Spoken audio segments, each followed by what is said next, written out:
yang namanya intelektual itu kan, rektor itu intelektual, profesor loh, tapi dia mampu dikekang gitu karena adanya patronase yang kuat antara rektor dengan pemerintah berkuasa, sehingga dia mampu mengakomodir mahasiswa yang bakalan aksi. Ingat ya, ku catat nih, aksi depan bolehlah kau ini, ingat surat turun di over. Kau nggak takut mahasiswa? Bagaimana? Oke, aku euforia hari ini, tapi aku bingung juga nih masa depanku kayak mana.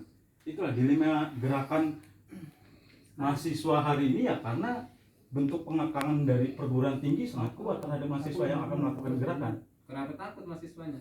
Ya tadi, karena kita juga ya idealis lah, kayak mana ya, realistis saja. Kalau saya lulus antara dua, entah aku dicoret dari kakak atau dari apa, itu logis. Iya, makanya kan itu kan takut karena orang udah takut duluan kan. Sudah. Kalau serentak dia takut kolaps. Nah, tapi terkadang ada kalau misalnya mahasiswa yang memang pemikiran kiri dan memadai keluarganya, itu ya fine aja, mau DO aku DO kayak gitu. Iya, enggak, maksudnya kalau suaranya sama yang kayak tadi di lapangan sama begitu serentak, saya akan kolaps. Ya makanya begitu. Nah, itu makanya kan masalahnya kan. Makanya dalam proses manajemen aksi, manajemen konflik dibutuhkan konsolidasi yang kuat.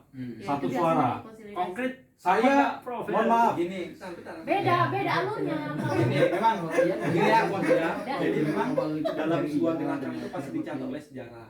Cuman membandingkan pasca reformasi dengan orde baru itu sedikit keliru tanda kutip. Karena apa? Karena kita di masa orde baru dipimpin oleh pemimpin yang otoriter yang tanda kutip lebih dari 2 periode. Bahkan berapa periode? Kedua, kita itu didukung oleh dengan krisis ekonomi. Ketiga, kita tuh saat itu belum bisa mengembangkan sistem otonomi daerah. Terus pers dicekam, ya kan? Terus aktivis politik ditahan, dipenjara.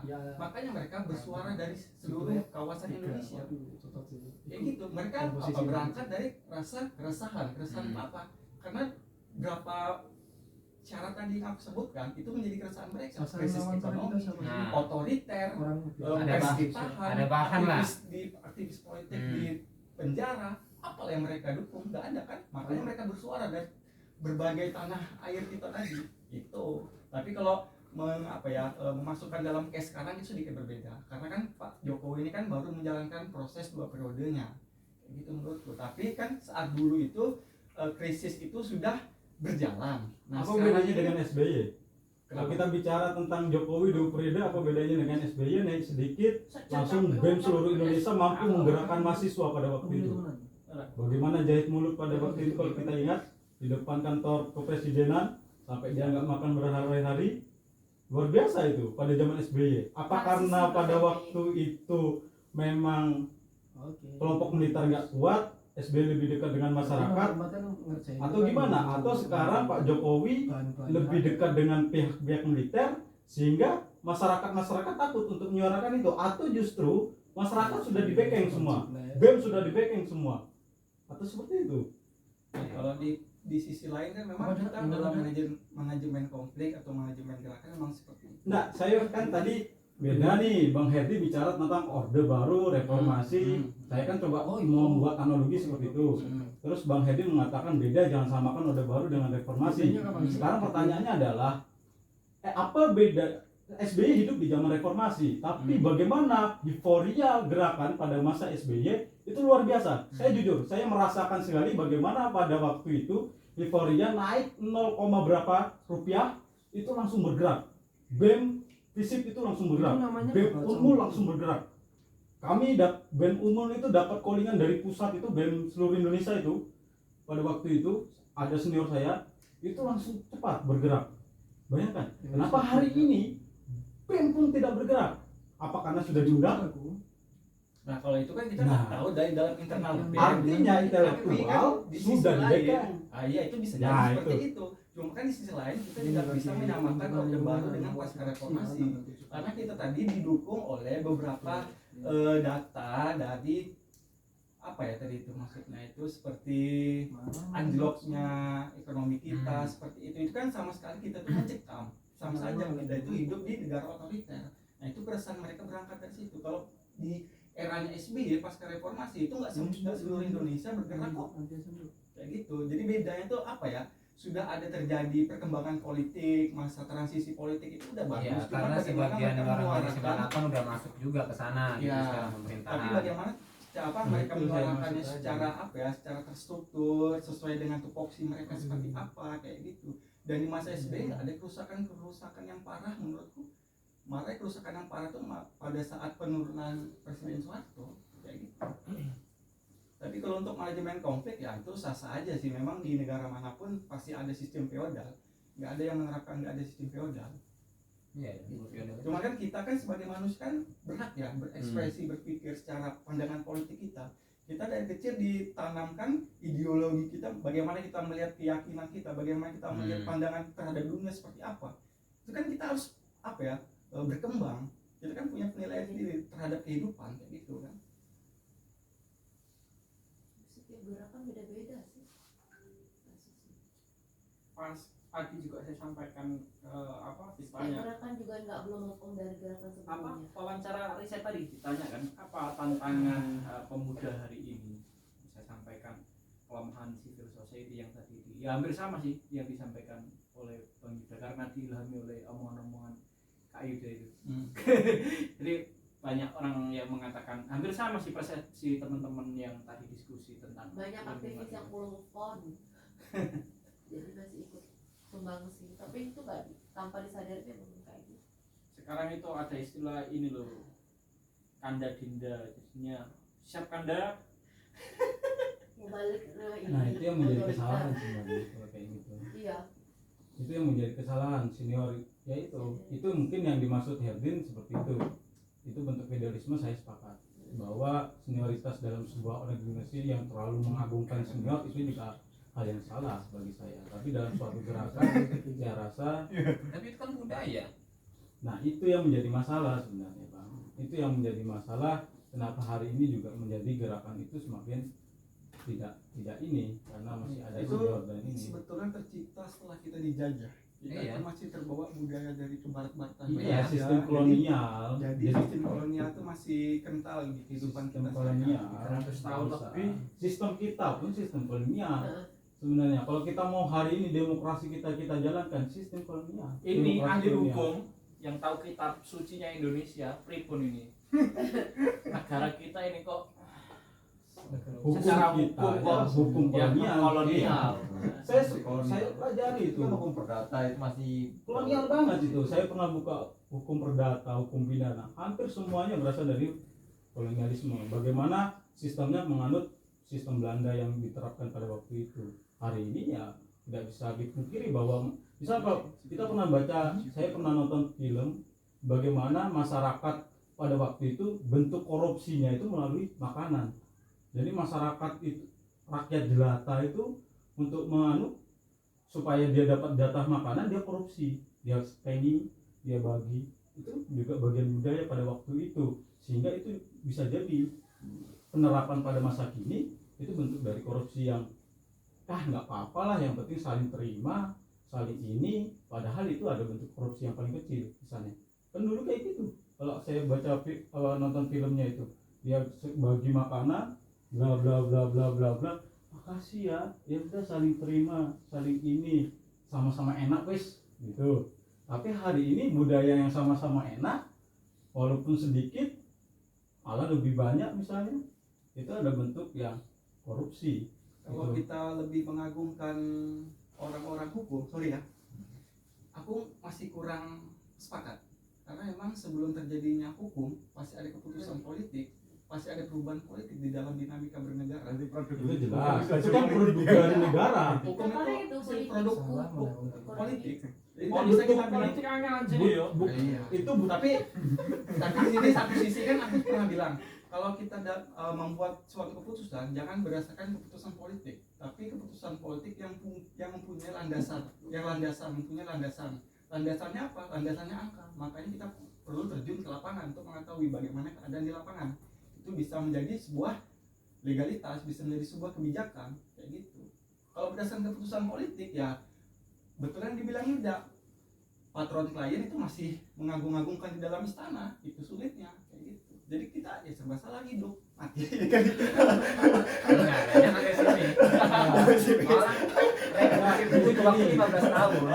Revolusi Jadi butuh waktu gini, 15 tahun. kalau bicara tentang demokrasi, pertarungan sosial ya yang biasa kita kenal dengan politisasi sosial dan segala macam itu dibutuhkan. Justru melalui pertarungan sosial itu demokrasi semakin kuat sebenarnya. Kalau kita paham bagaimana kelompok progresif termarginalkan dan segala macam itu melakukan pertarungan sosial, justru itu semakin dinamis demokrasi itu. Kalau kita belajar bagaimana hari ini Amerika bisa kuat karena pertarungan sosial yang kuat juga di sektor paling bawah misalnya.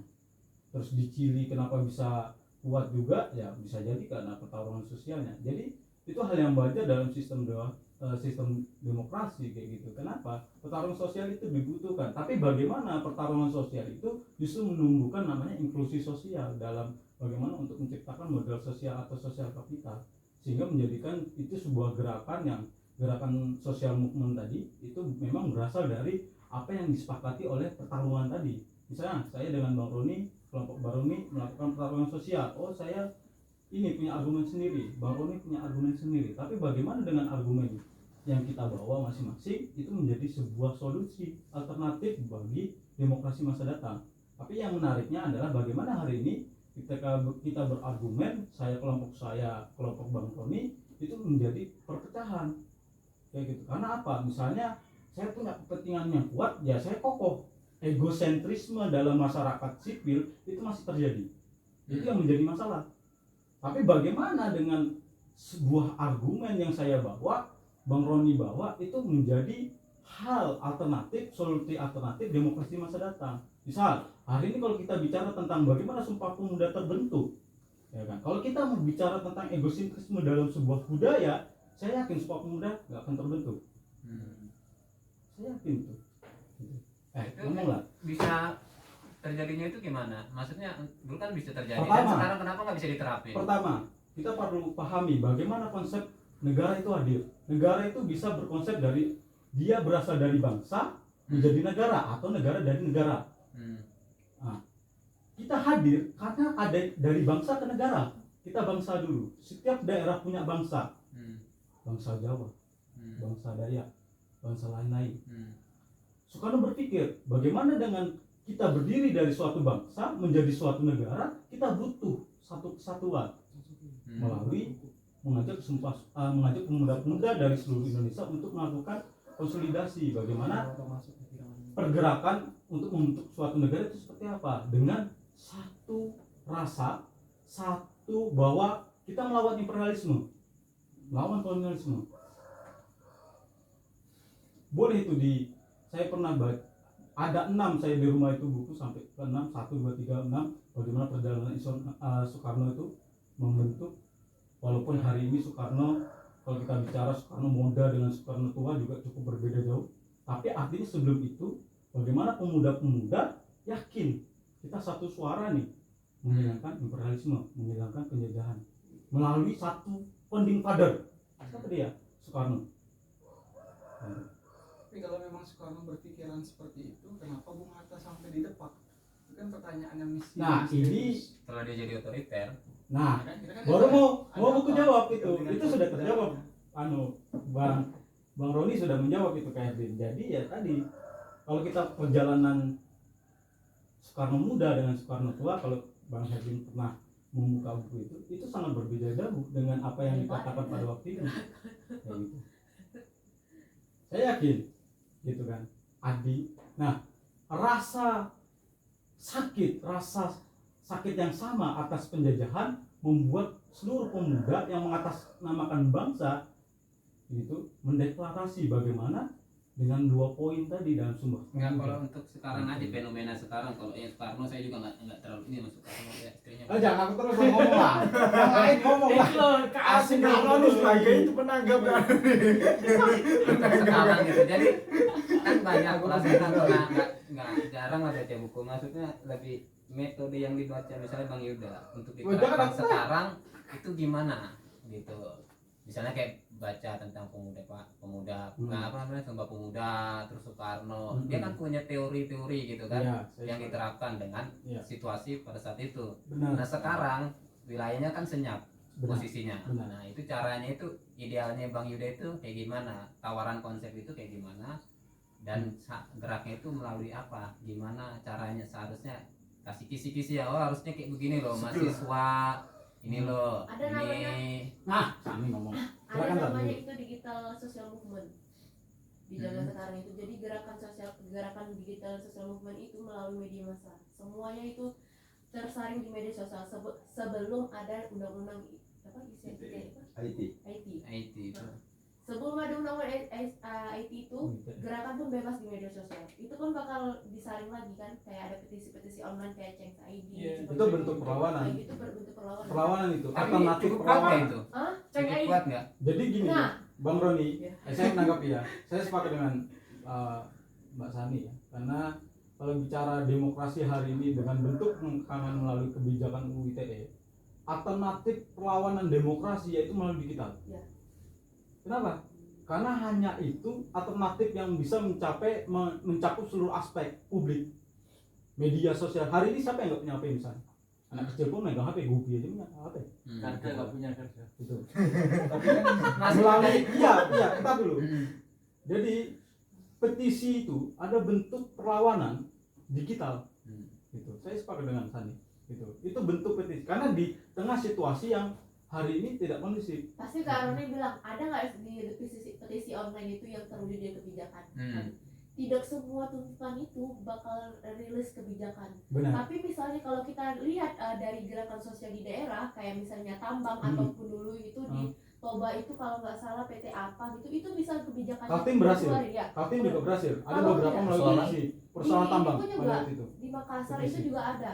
Jadi kalau kita lihat ke gerakan sosial secara nasional itu pasti secara tidak langsung itu kebijakan itu Bisa mengujikan Tidak, stabilitas iya, lah. ya, tidak selalu terilis. Tapi Hmm. kalau kita melihat gerakan sosial itu ke daerah pasti ada. Pasti tetap Pasti itu. Tapi kan kalau kayak yang tadi yang berhasil itu kan Gerakan memang sosial gerak nyata jadi realitanya itu memang udah dibangun lebih Iya. kuat bukan Itu- dari itu sosial alternatif, media. kan? Sosial Ini media kan bicara mendukung alternatif. secara branding aja kan. Iya. Tapi itu cara alternatif di tengah sekarang UU ITE. pandemi, apalagi pandemi. Ini kan ini loh analogi ya. Kita bicara tentang analogi. Bagaimana UU ITE kita bergerak sedikit dikira ini moral sekarang ini kita kayak gini senggol, gepak, represif dan segala macam oleh polisi. Bagaimana terus pertanyaannya ketika kita mau aksi dikit-dikit digepak? Gimana Nggak kita? boleh. Smackdown. Sekarang Smackdown. Kenapa Bang? Saya pernah ikut gerakan sebelum kesini itu di desa Muarakaman.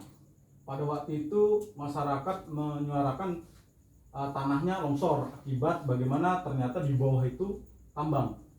Dia aksi. Kita belum aksi, polisi datang. Belum bingung kita. Buatlah kita undang beberapa intelektual bagaimana caranya untuk melakukan aksi tanpa menyentuh langsung lapangan. Maksudnya tanpa aksi enggak, tapi melalui gerakan nyata, melalui sosial media. Tadi aku ini ya sedikit. Tadi bilangnya kita tanpa ada gerakan dari intelektual. Sekarang intelektual yang dipanggil.